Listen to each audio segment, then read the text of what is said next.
Tom Tiffany is my very special guest today, Tuesday, July 7, 2020. I'm Ben Dryden. You're watching DrydenWire Live.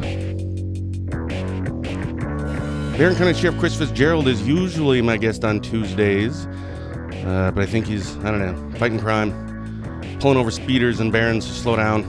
But he'll be back next week. It's been a couple of months since we last chatted with our guest today, and a lot's been going on since then. We're going to get to the Congressman's take on COVID-19, reopening of the economy, ongoing protests, much, much more. Well, let's get right to it. Welcoming back to DrydenWire Live, once again, U.S. Representative for Wisconsin's 7th Congressional District, Congressman Tom Tiffany. Tom, good morning. Thanks for coming on. Yeah, great to be here. Good morning, Ben. Hope you and your family had a great 4th of July weekend. It was very nice. First, I want to say congratulations on from May 12th in your special election win. Yeah, thank you very much. Today is 50 days since I was sworn in the following week on May 19th. So what's it been like? When did you officially take over? So May 12th, you win. When are you sworn in, and then what? Yeah, so election was May 12th, as you well know. But it was 1 week later, May 19th. Me and my family, we wandered out to Washington, D.C. We got a conversion van, and all three of the girls and Chris and I loaded up on a Sunday night and Sunday afternoon, and we headed for Washington, D.C., spent about 5 days on the road out there, and was sworn in by Speaker Pelosi. And I think some people have saw the pictures and all the rest that accompanied that, and then had a chance to go meet the president at the Oval Office that night.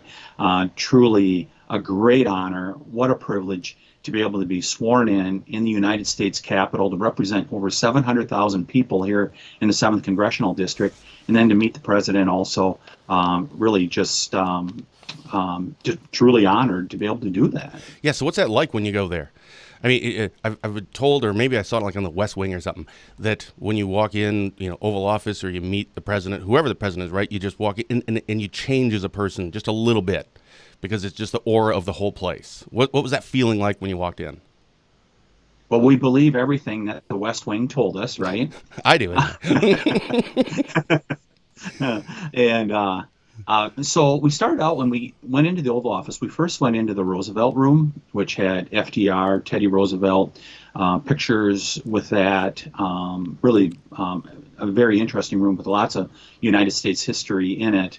And had a chance to meet a few people, including the Vice President. Vice President Pence stopped by, spent about an hour there. And by the way, Representative Mike Garcia and his family were along also. He won a special election in California 25 that same day that I did. So we were both sworn in together on May 19th. And then we both, Representative Garcia and I and our families, went into the Oval Office and spent about a half hour talking to the president, and sharing some of the ideas that we have, talking about the elections we just went through, and just having a real good discussion with the president. So now that you're in Congress, well, first of all, I was thinking on the way here this morning, I had looked, you had called this last weekend just to confirm our time for this morning, and in my phone it said I still have you under Senator Tom Tiffany. Because you were a representative when you were in the Assembly in Wisconsin, so you're Representative Tiffany, then you were Senator Tiffany, and that's what I have you under my phone. And now you're once again a representative, but now in Congress. So I'm figuring if you just run for Senate in Congress, I don't have to change anything in my phone or figure out how to do it. So if you could help me out a little bit, I'd appreciate it. Well, there are a few people that still call me Senator, and I appreciate that. But we've moved back to Representative and Congressman, and really looking forward to being able to represent the people of northern and western Wisconsin in this role. And by the way, have no plans for any other office. I'm just going to do the best job I can for the people here in the 7th Congressional District. You're on your game this morning, Tom. So how does that work now? Like planes, how often do you spend over in D.C.? Obviously, it's a little bit different right now because of COVID, or maybe it isn't. I don't know. But are you at home more? Are you at DC more? When you go to DC, is it like Alpha House where you just stay with a whole bunch of other representatives? How does that work? Yeah, no, through November, just I'll stay in my office out there. I inherited the office from Congressman Duffy. He was up on 7th floor of Longworth, and I get that office for 6 months. It is a very nice office. Congressman Duffy had built up some seniority, so offices are chosen by seniority. So we're going to enjoy that for 6 months because we're going to go down in the pecking order if reelected Sure. in November. Sure. We'll be down to a little less office if I'm fortunate enough to have the voters send me back to Washington, D.C. after November 7th. But anyhow, yeah, so it was the week before and after Memorial Day that I spent a few weeks out there, started voting right away after Memorial Day with a few bills there. And but the main thing that we've been doing is I hired my chief of staff out in Washington, D.C., and my district director, and have put together my staff both in district and in Washington, D.C. I thought that was the most important thing that we needed to do, get that office up and running, because the most important thing we do is constituent service. Veterans issues, Social Security, you name it, those myriad of issues that come before us as congressional representatives. I think you got to be ready and prepared to be able to deal with people's concerns. So that was the first thing that we did. I knew who I wanted to hire as a chief of staff a couple months before the election, so that really happened quite quickly. Was able to hire that person, and then he and I have hired the staff that we have out in D.C. We're really pleased with the caliber of people that we have out there. And by the way, there's a strong Wisconsin flavor to my staff out in Washington, D.C., including my chief of staff, who grew up in Wisconsin and worked in the state capitol. I remember working with him back when I was in the Assembly and the State Senate. The first few years I was down in the state capitol. So really happy with the group that we've been able to put together. People can contact us anytime. Go online, look for Representative or Congressman Tom, send us an email anytime, or you can just give us a call. We'd be happy to answer any questions, concerns, whatever you have. So we're up and running. So when you're 6 months until the general election, so you're going to be in office for 6 months, what's on your agenda? What do you want to get accomplished in that time?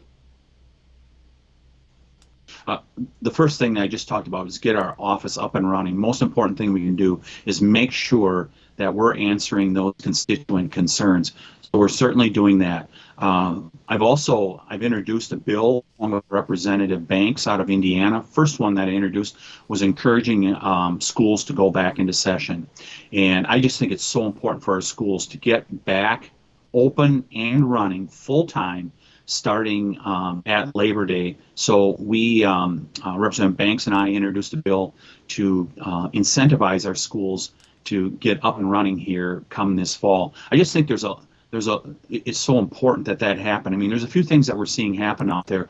Kids lost a lot of learning at the end of this school year. It would really be bad if we don't have schools reopen and get up and running here right away after Labor Day. We're going to end up with a whole generation that's going to lose some of their education if we allow this to continue to happen. Plus, there's been no deaths in Wisconsin of anyone under the age of 20. It's very clear, according to the science, I mean, just studying the science, that kids are not, they're not as susceptible to the virus as adults are, especially elderly adults who have underlying health problems. We're looking at introducing a wolf bill also. Delisting is, I think, so important for Wisconsin and the Great Lakes states. We see what's happening with an out-of-control wolf population. We've talked about that before. So that's something that I'm looking at introducing here in the near term. Also, August is the month that Congress usually takes a break and spends time in the district, spends the month of August in district. We are planning meetings throughout the district in August to be able to talk to people, have some roundtables on specific issues, things like that. That will all be happening here over the next few months. Is rural broadband going to be on your list of agenda items? Yeah, rural broadband is a big issue, as we're experiencing here this morning. Yeah, it's really it's a key issue. We need to expand broadband throughout rural Wisconsin, especially now We think about there was some data that came out recently. 15% of kids do not have good broadband connection. So you think about kids home from school and they want to do virtual learning. They don't have the broadband connections to do it. And a lot of that is in rural America, including here in rural Wisconsin. So it's really vital, both for kids' education as well as for commerce. For those of us that live in the rural areas, to have good broadband, that will definitely be a priority. You had mentioned that you had legislation regarding incentivizing schools to reopen. Can you expand on that a little bit? What does that mean? I mean, what does that look like? So what it looked like is if school does not open, then some of the federal funding. Now, most of the school funding comes via state aid or through local property taxes, but there is some that comes via the federal government. And we want to make sure that these schools are opening. I mean, we're seeing some really harmful things happening to kids. Psychologists are talking about how they're seeing many more cases of depression. We're seeing abuse in homes that are going up. Suicides are going up.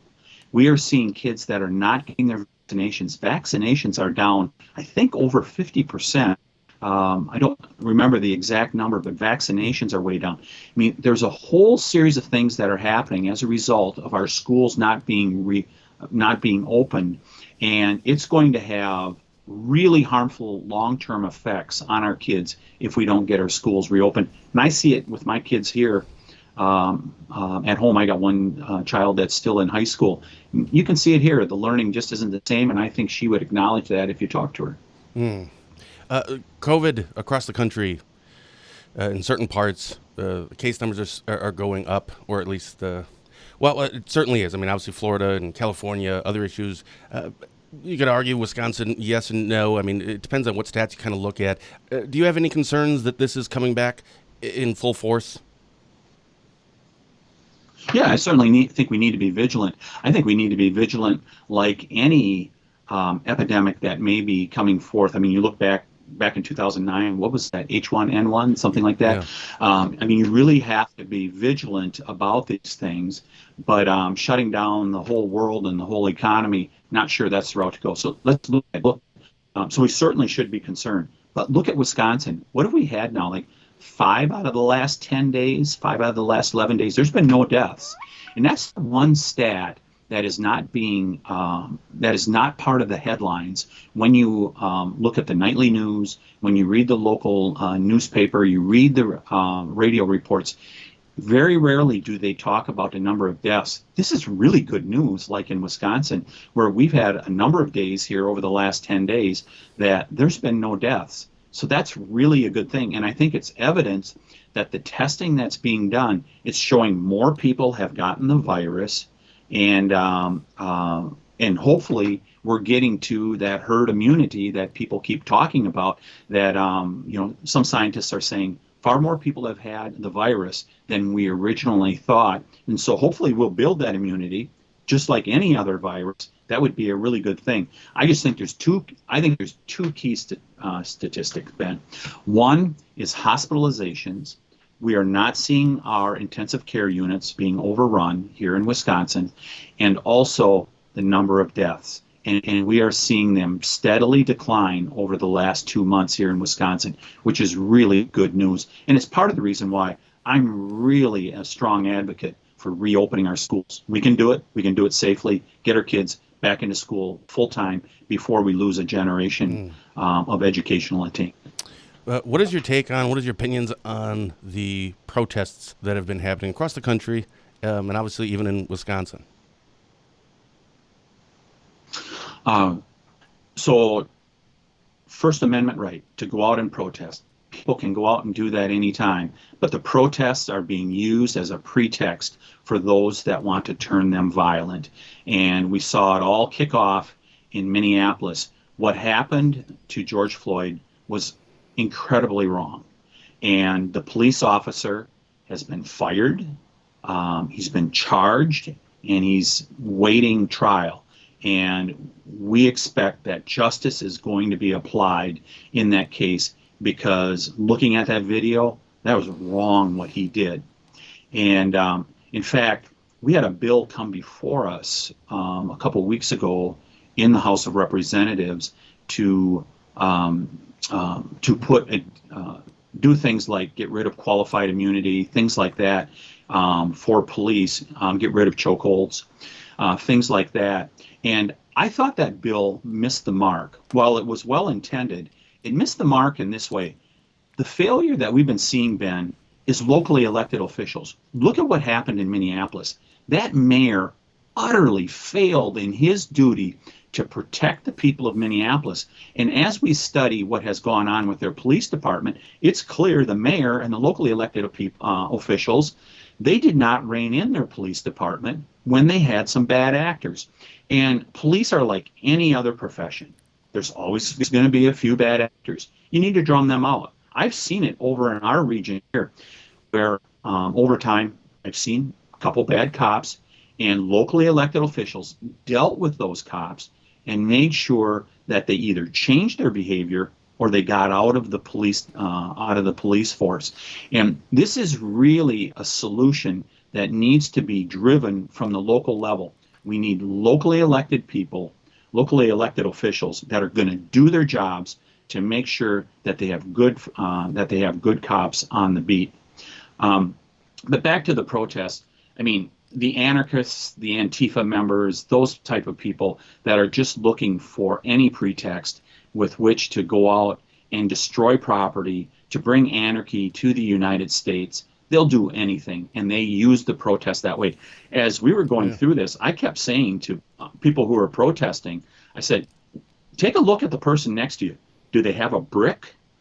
Do they have a Molotov cocktail? Something like that. You need to watch who's around you, because they're using you as a protester as a pretext to go out and do really bad things. Yeah. Well, there's a lot of positives that have come from this. And it's hard to say that because you never wanted this situation to happen to begin with the death of George Floyd. But there have been some positives that have come from this. Actually, probably a lot of positives. I know I just saw a couple days ago even something like the Washington Redskins changing their name, which they should have done like 2 decades ago. Because I think we can all get behind that one. That's probably not appropriate. But unfortunately, a lot of people that at least I've talked to, or I see on social media, it's almost this. Because of the protests that have turned violent, where there's a growing resentment.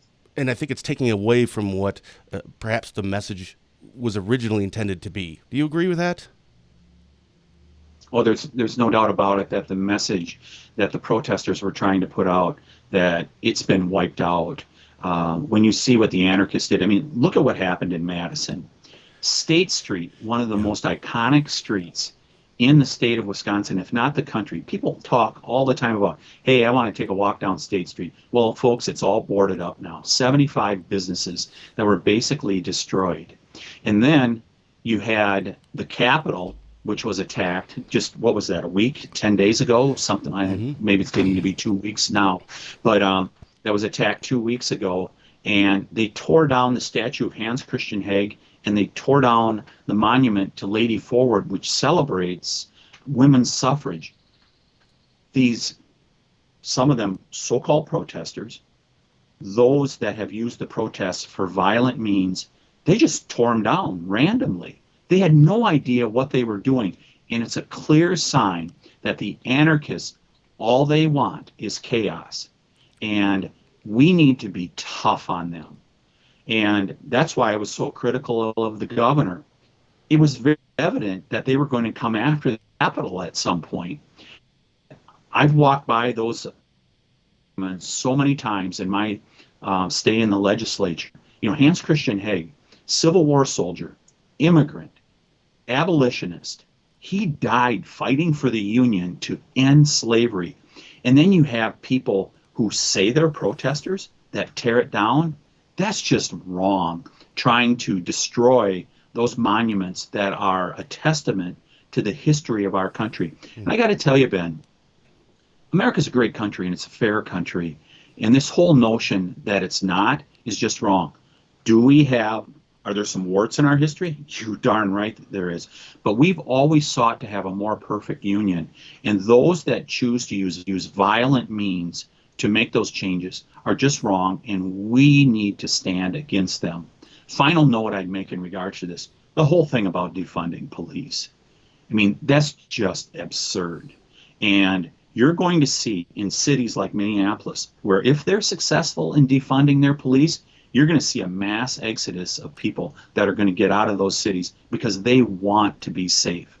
We had seen violent crime drop in this country since the early 90s for the course of about 20 to 30 years. When we had been firm on crime, we had seen a significant reduction on crime, especially murders, rapes, things like that. And that's beginning to be reversed now.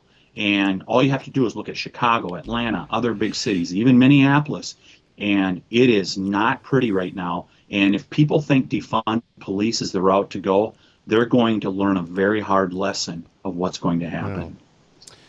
Well, I'd be remiss not to bring up or ask you about, it was June 24th, I think, you put out a statement, press release statement, calling for Evers' resignation.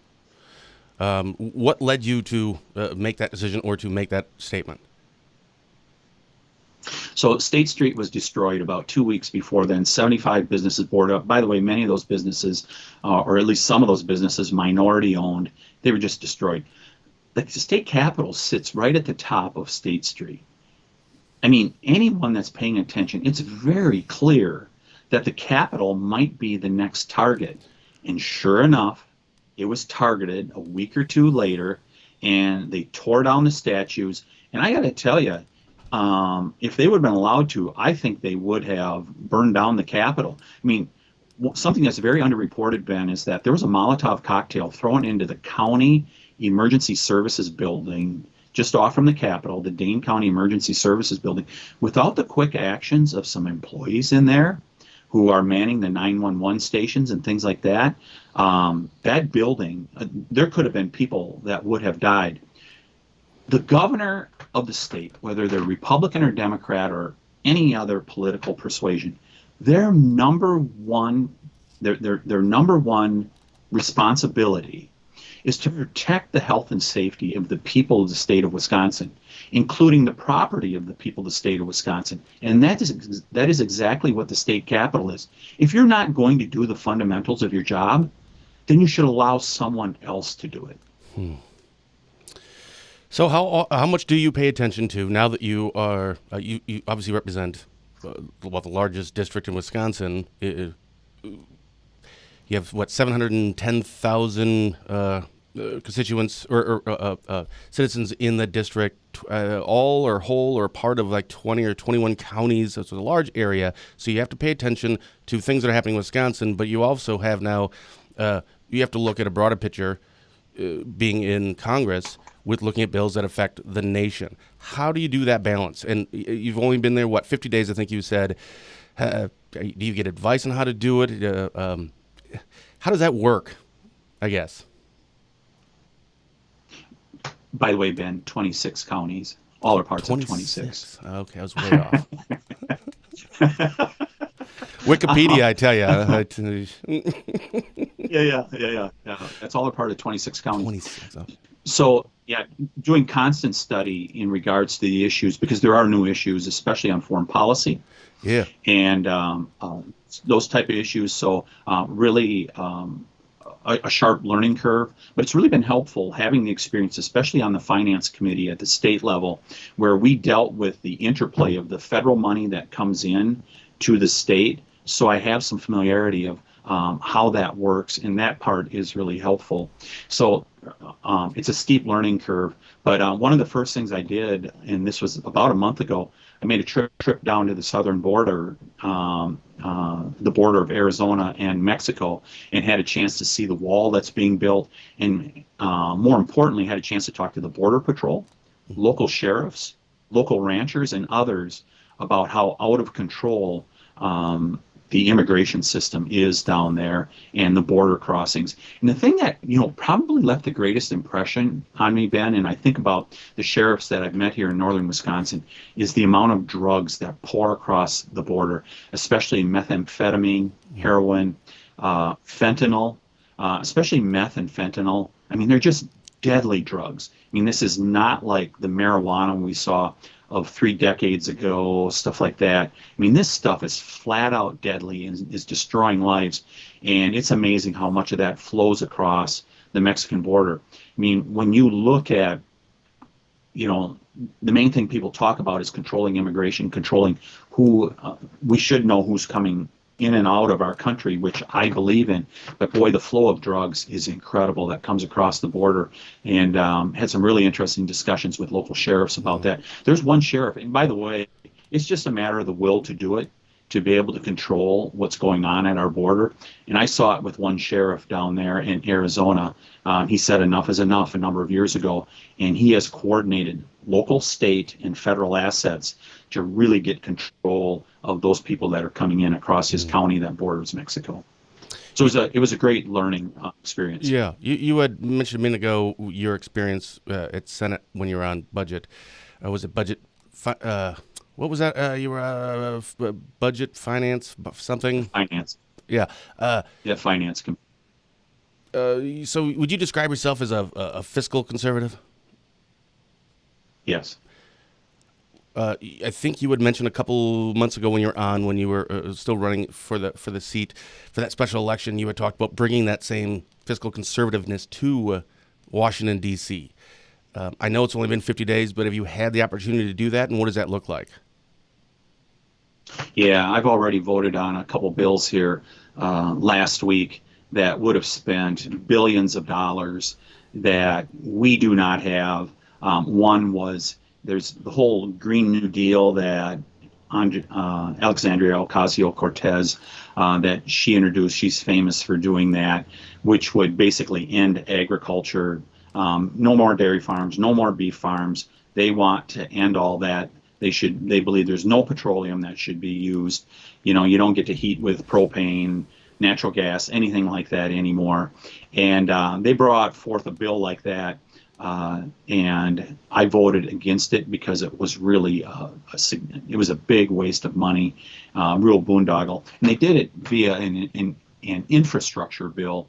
And the infrastructure bill didn't do a lot to build roads and highways. It was all about streetcars, and was almost all targeted to cities. Very little of it would have went to rural America. And I'm going to vote against legislation like that, like I did last week. That's, number one, going to be wasteful and does not meet the priorities of the people of northern and western Wisconsin. And I'd highlight one thing very specifically about that. They didn't propose, Speaker Pelosi and the Democrats did not propose much of the money to go into asphalt, pavement, concrete, iron and steel. I mean, it wasn't about building roads and bridges. It's about doing all this other stuff like bike paths and even artwork. And I am not going to Washington, D.C. to waste people's money in such a way. What do you think our state of our economy is right now? Boy, it's rebounding. I mean, you look at the numbers, unemployment is lower than what many economists expected. I mean, just last week we saw the unemployment report, which has gotten better both in May and in June as we reopen our economy, which is really a good thing. One of the measurements, I don't put a lot of stock in it, which is the stock market, because that largely reflects Wall Street, but it is one measurement. And Wall Street's been holding up fairly good. I look more at Main Street, and I would say it's uneven. We're seeing some businesses that are closing, but we are seeing some that are doing quite well also through this whole process. But I think it just points to why we need to reopen the economy. Do it smart, do it responsibly. Let's get it reopened because we got to get people back to work. That's ultimately how you end up having prosperity. Agree. What's next for you? Did you hear me? I'm going to get a haircut today. Oh, get a haircut. Yeah. Nice. My wife had gave me one a couple days ago. She said that it's enough, so she had to trim everything up. I don't know. When do you head back to DC next? Do you get to do some of your? Obviously, you can't probably sign bills remotely, but there's a lot of that communication when you're at home. But when are you heading back to DC next? Yeah, it looks like the week of the 20th that I'll be going back. So the rest of this week, I'll be spending time in the district, meeting with people, having various meetings, including like with the Ginseng Board, um, Farm Bureau down in Wood County, various organizations like that. So really getting out there in the district and meeting with people to hear what their concerns are. And so certainly doing that. And then, of course, my staff in D.C. keeps me filled up with stuff that I need to read to get up to speed. And by the way, I was given my committee assignments last week, Ben. Oh. So I was put on the Judiciary Committee. Though I don't, oftentimes those members have law degree. I do not have a law degree. I'm not a recovering lawyer. Like the members on that committee, and but really looking forward to serving on the Judiciary Committee. As we go forward. Also on Space and Technology Committee was named to be on that, and that's a really important issue you brought up earlier in regards to broadband. That is, I think, a really good committee to be on to hopefully advance the interests of rural broadband. So I'm really looking forward to serving on both of those committees. Yeah, who doesn't love space and technology? I mean, I love space and technology. Yeah. I'm going to have to Google it. I'll go to Wikipedia and find out more about it. It'll probably be inaccurate, but at least I'll get the gist of what it is. Yeah, I get the gist of it. Yeah. So those are the things that are happening now. And like I said, going back to DC for a few votes the final 2 weeks of July, and then the month of August we'll be spending in the district, and we will be getting all over the district, meeting with people, making sure that we're doing the best job possible of getting the priorities emphasized out in Washington, D.C., and getting some of them put into law to help the people here of northwestern Wisconsin. Well, maybe if you're swinging around our area, you should stop in so then we can do this in person and people get to see a crystal clear Congressman Tom Tiffany. Well, when we come through in August, which we certainly will, we will get in touch with you and we'll do something about a month. How does that sound, Ben? That sounds perfect. Anything else you wanted to touch on that we didn't get a chance to? No, thanks a lot for the time. I really appreciate it. Look forward to being back with you in August. Yeah. And people should contact my office. If you have any questions, comments, concerns on anything that's federally related that you could use help with, whether it's a veterans issue, sometimes social security issues, just those things with that relationship with the federal government. If we can help, people should be sure to contact us. We will do the very best that we can. We've got a good staff on board. Tom, thanks so much for being here, man. I appreciate it. Great to be here, Ben. Hey, I hope everybody enjoys the rest of summer, and let's get those schools open and get those kiddos back in school this fall so that they can to learning. Awesome.